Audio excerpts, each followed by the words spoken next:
হযরতে ফাতেমা যিনি হাসান হোসেনের আম্মা,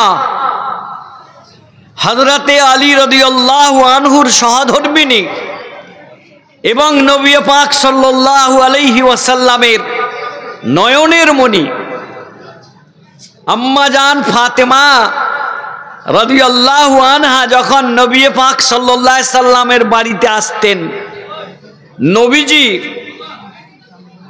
তৎক্ষণাৎ উঠে দাঁড়িয়ে তাকে কাছে আপন করে ডেকে নিতেন এবং তার কপালে চুম্বন করে তাকে নিজের বাড়িতে নিয়ে যেতেন। অত্যধিক ভালোবাসতেন নবী পাক সাল্লাল্লাহু আলাইহি সাল্লাম হযরতে ফাতেমাকে। নবীজির ইন্তেকালের পরে হযরতে আবু বকর সিদ্দিক রাদিয়াল্লাহু আনহু তিনি যখন খলিফা হলেন, হযরতে আলী রাদিয়াল্লাহু আনহু এবং তার স্ত্রী আম্মা জান ফাতেমা রাদিয়াল্লাহু আনহা দুজনে হযরতে আবু বকর সিদ্দিকের কাছে এলেন। এসে আম্মা জান ফাতেমা বললেন, এ খলিফাতুল মুসলিমিন, এ মুসলমানদের আমির, আমি নবীর বেটি, উনি নবীর জামাই, আমরা আপনার কাছে এসেছি। হযরতে আবু বকর বললেন, মা বলো কিসের জন্য এসেছো?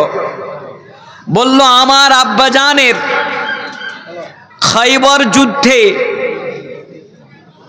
লব্ধ হওয়া, হাসিল হওয়া যে বড় বাগান, সেই বাগানের 5 ভাগের 1 ভাগ আমার আব্বাজান তথা বিশ্বনবী সাল্লাল্লাহু আলাইহি ওয়াসাল্লামের মালিকানাধীন ছিল। তো আমি নবীর মেয়ে, তো নবী সাল্লাল্লাহু আলাইহি সাল্লামের যে খাইবারের বাগানের উত্তরাধিকার, যে ফারায়েজ, যে মিরাস, সেই সম্পত্তির আমি ভাগ চাইতে এসেছি। হযরতে আবু বকর সিদ্দিক বললেন,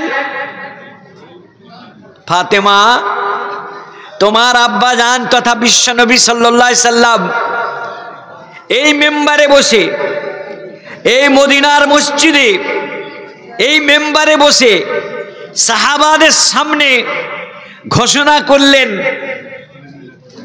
নাহনু মাশারুল আম্বিয়া, আমরা নবীদের দল, আমরা নবীদের জামাত, লা নুরাস, আমাদের ওয়ারিস হয় না, উত্তরাধিকার হয় না। মা তারাকনা সাদাকাতুন, আমরা যা কিছু সম্পত্তি রেখে যাই সেটা সাদকা, সেটা সাদকা, বাইতুল মালের অংশ হয়ে যায়। সেটা নবীর সন্তান ছেলে মেয়েদের মধ্যে নবীর সম্পত্তির ভাগ বন্টন, কোন নবীরই সম্পত্তির ভাগ বন্টন বা ফারায়েজ হয় না। মা তারাকনা সাদাকাতুন, আমরা যা কিছু রেখে যাই সবটাই দান, সাদকা, মুসলিম বাইতুল মাল, মুসলিম সমাজের জনকল্যাণে, গরিব দুঃখীদের উন্নয়নে সেটা খরচা হবে, সেটা নবীর সন্তানদের মধ্যে ভাগ বন্টন হবে না। অতএব খাইবারের জমির ভাগ আমি তোমাদের দিতে পারবো না। আমি নিজে শুনেছি আপনার আব্বাজান তথা বিশ্বনবী সাল্লাল্লাহু আলাইহি সাল্লামকে এই বাক্য বলতে, যে নবীরা যে সম্পত্তি রেখে যান এই সম্পত্তিটা সদকা হয়ে যায়।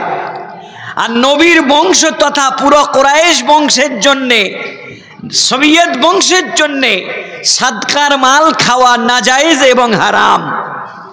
অতএব এই খাইবারের বাগান তোমাদেরকে আমি দিতে পারলাম না, আমি অপারগ।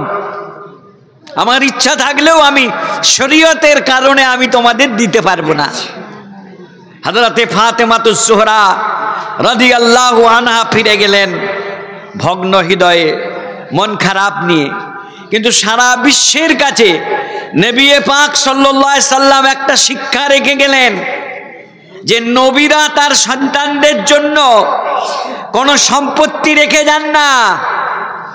নবীরা তার ছেলে মেয়েদের জন্য কোনো সম্পত্তি রেখে যান না। নবীজি তার ইন্তেকালের আগে গোটা আরব দেশের একচ্ছত্র অধিপতি তিনি রাষ্ট্রপতি, তিনি বিচারপতি, তিনি সেনাপতি, গোটা দেশ চালাচ্ছেন। আরবের তিনি সম্রাট হয়ে গেছেন, তিনি খলিফাতুল মুসলিমিন হয়ে গেছেন, তিনি গোটা আরবের রাজা বাদশাহ হয়ে গেছেন। কিন্তু নবী পাক সাল্লাল্লাহু আলাইহি সাল্লামের ইন্তেকালের পরে আম্মা জান আয়েশা রাদিয়াল্লাহু আনহা তার ছাত্রদেরকে যখন পড়াচ্ছিলেন, বললেন নবী পাক সাল্লাল্লাহু আলাইহি সাল্লামের ইন্তেকাল, তার মৃত্যু, তার পরলোক গমন কি অবস্থায় হয়েছিল। তখন আম্মা জান হুজরার ভেতরে গেলেন। আপনাদের জানা আছে হযরত আম্মা জান আয়েশার কামরা তথা হুজরার মধ্যেই নবী সাল্লাল্লাহু আলাইহি সাল্লামকে দাফন এবং কবর দেওয়া হয়েছিল।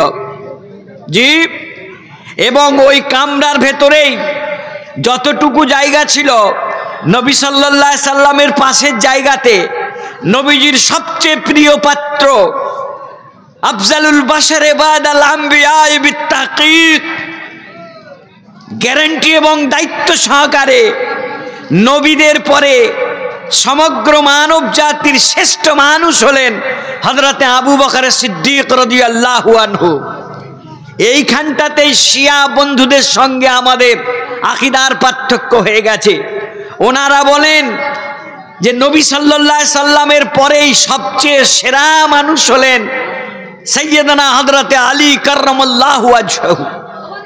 আমরা বলি যে না, উনি নবীজির জামাই ছিলেন, আমরা উনাকে মোহাব্বত করি। হযরতে আলীর ভালোবাসা ঈমানের অঙ্গ। নবী সাল্লাল্লাহু আলাইহি সাল্লাম বলেছেন মান কুনতু মাওলাহু ফাআলিয়ুন মাওলা, আমি যার বন্ধু আলী তার বন্ধু, আমি যার অভিভাবক আলী তার অভিভাবক। আনা মাদিনাতুল ইলম, নবী বলছেন আমি হলাম ইলমের শহর, ইলমের নগর। ওয়া আলিয়ুন বাবুহা, আর আলী হলেন সেই বাবের দরজা, সেই বাগানের, সেই শহরের দরজা। অতএব নবীজির ইলম হাসিল করতে গেলে হযরতে আলী রাদিয়াল্লাহু তাআলা আনহুর সিলসিলা এবং তার মাধ্যম এবং তার উপলক্ষ ধরে আমাদের যেতে হয়। কিন্তু নবী পাক সাল্লাল্লাহু আলাইহি সাল্লামের পরে সমগ্র মুসলিম জাহানের খলিফা হিসাবে সাহাবীরা মাশওয়ারা করে হযরত আবু বকর সিদ্দিক রাদিয়াল্লাহু আনহুকে মনোনীত করেছিলেন। এবং নবী সাল্লাল্লাহু আলাইহি সাল্লাম তার জীবনের শেষ দিনগুলিতে যখন মৃত্যুশয্যায় শায়িত, তখন তিনি বিছানায় শুয়ে আছেন, মসজিদে জামাতে শরীক হতে পারবেন না কো, তখন বললেন যাও তোমরা নামাজ পড়ে নিবে, যাও, আমি পরে পারলে নামাজ পড়ব। নবীজি বিছানায় শুয়ে ইশারায় নামাজ পড়ছিলেন, শুয়ে শুয়ে, চেয়ারে বসে নয়। আজকাল আমাদের মসজিদে চেয়ার একদম প্রথম কাতার ভর্তি হয়ে যাচ্ছে। নবী সাল্লাল্লাহু আলাইহি সাল্লাম বিছানায় শুয়ে শুয়ে বালিশ দিয়ে মাথাটা উঁচু করে কিবলার দিকে, বডিটা পাটা করতে হবে কিবলার দিকে, না হলে পায়ের পাতা, মুখ, হাত সব কিবলার দিকে হবে না। বুঝে আসছে? কিবলার দিকে পা করে শুতে হবে, তবেই যে পা পুরো বডি এবং মাথাটা একটু উঁচু করে পুরো কিবলামুখী হবে। অনেক মানুষ নামাজের সময় দেখবেন এইভাবে নিচু করে দাঁড়ায়, না, এইভাবে উঁচু করেও না, বরং সোজাসুজি কিবলার দিকে, সোজাসুজি কিবলামুখী। আমাদের দেশ থেকে পশ্চিম অভিমুখে কিবলা, পশ্চিমের দিকে মুখ করতে হবে, আকাশের দিকেও নয় আর পাতালের দিকেও নয়। নবী সাল্লাল্লাহু আলাইহি সাল্লাম বিছানায় শুয়ে নামাজ পড়ছেন এই দশাতে। যখন সব সাহাবীরা নামাজে দাঁড়িয়ে গেছেন, নবীজি আম্মা জানদের বললেন, বিবিদের বললেন আমাকে একটু কাঁধে ভর দিয়ে আমার ডানায় ধরে নিয়ে চলো। সবাই নিয়ে গেলেন। হযরতে আলী ছিলেন, তিনি নবীজির খিদমতের জন্য এখানে ছিলেন। আরো একজন সাহাবী ছিলেন, নবীজিকে ডানায় ভর দিয়ে নিয়ে যে নবীজি দরজায় দাঁড়িয়ে দেখলেন হযরতে আবু বকর ইমাম, আর সমগ্র মুসলমানরা হযরতে আবু বকরের পিছনে ইক্তেদা করছেন। নবীজি একটা প্রশান্তির হাসি হাসলেন যে আমার উম্মত যোগ্য লোকের পিছনে আজ ইক্তেদা করছে, আবু বকরের ইমামতিকে মেনে নিয়েছে। নবীজি শান্তির হাসি হেসে বাড়ির ভেতরে চলে গেলেন। তারপরে আর নবী সাল্লাল্লাহু আলাইহি সাল্লাম সুস্থ হননি।